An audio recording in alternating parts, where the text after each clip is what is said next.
In this video, I will show you how to use Google Drive offline on PC. This should be a quick and easy tutorial to follow, but before we do continue, please consider leaving a like on the video and also subscribing to the channel. I really do appreciate it. Now, to get started, what you want to do is head over to google.com, make sure you're logged into the correct Google account, and then next to your Google account, you want to click onto these dots here, which says Google Apps. On here, you're going to find your Google Drive, so give that a click first of all to be taken to your Google Drive. Now, from here to enable offline mode, so you can use Google Drive offline, what you want to do is come up to the top right hand corner, click onto the gear icon which says settings, and then click onto settings. From here, scroll down and you want to make sure you're on the general section on the menu on the left hand side. And if you scroll down slightly, you're going to see an option for offline. So this enables you to create, open and edit your recent Google Docs, Sheets and side files on this device even whilst you're offline. Now, all you want to do is tick the box, and as you can see, it's just going to take a minute or two to set up offline mode.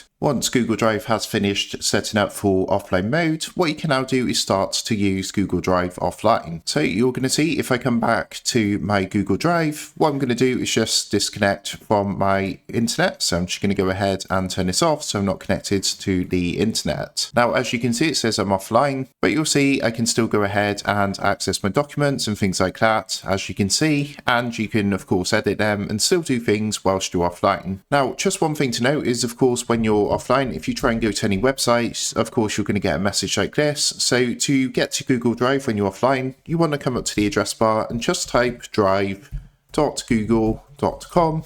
As you can see, that's going to take us directly to our Google Drive, even though we are offline. And you can see we can access our spreadsheets, and we are able to go ahead and use Google Drive whether we're offline or online. So that is how to use Google Drive offline on PC. With that being said, I hope this quick tutorial did help you out today. And if this did help you out, I would really appreciate it if you was to consider dropping down below the video, leaving a like, and also subscribing to the channel. With that being said, I just want to take a minute to thank you guys for watching this quick tutorial, and I will see you in the next video.